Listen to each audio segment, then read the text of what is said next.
Hello guys, welcome to my YouTube channel দিয়া মাই কিচেনে। তোমাদের সবাইকে জানাই স্বাগত। আজকে তোমাদের দেখাতে চলেছি পটল কষা। কিছু পটল কেটে নিয়েছি এভাবে, আর নিয়ে নিয়েছি কিছু পেঁয়াজ, আদা, রসুন, শুকনো লঙ্কা আর জিরে, এগুলো পেস্ট করে নেব। তারপর কড়াই বসিয়ে দিয়েছি।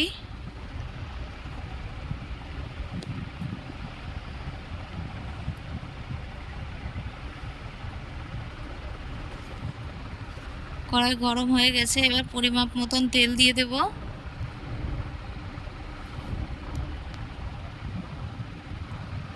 তেল গরম হয়ে গেছে, এবার পটলগুলো ভালো করে ভেজে নেব।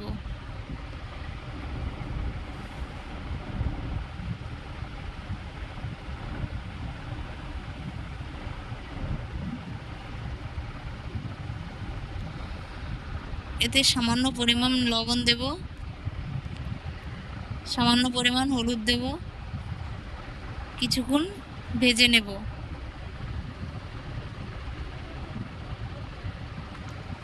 ভাজা হয়ে গেছে, এবার নামিয়ে নেব।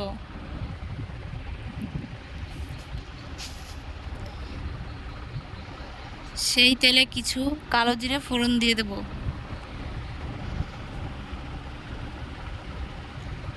তারপর আগে থেকে কুচিয়ে রাখা পেঁয়াজ দিয়ে দেব। পেঁয়াজগুলো লাল লাল করে ভেজে নেব।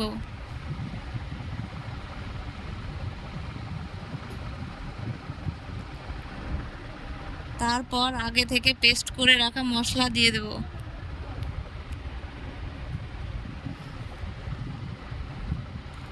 মশলা দিয়ে কিছুক্ষণ নেড়ে চেড়ে নেব।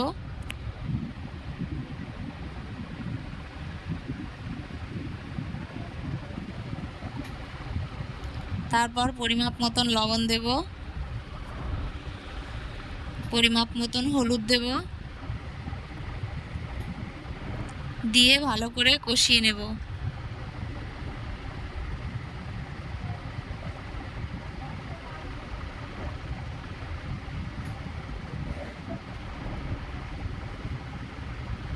ভালো করে কষানো হয়ে গেছে, আগে থেকে ভেজে রাখা পটলগুলো দিয়ে দেব। পটলগুলো দিয়ে কিছুক্ষণ কষিয়ে নেব।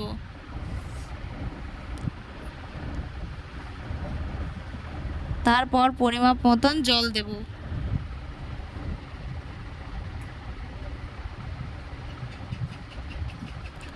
জল দিয়ে ভালো করে ফুটিয়ে নেব। ঝোল শুকিয়ে এলে গরম মশলা দেব। গরম মশলা দিয়ে কিছুক্ষণ ফুটিয়ে নামিয়ে নেব। যদি রেসিপিটি ভালো লেগে থাকে তাহলে একটি লাইক, কমেন্ট, শেয়ার, সাবস্ক্রাইব করতে ভুলবেন না।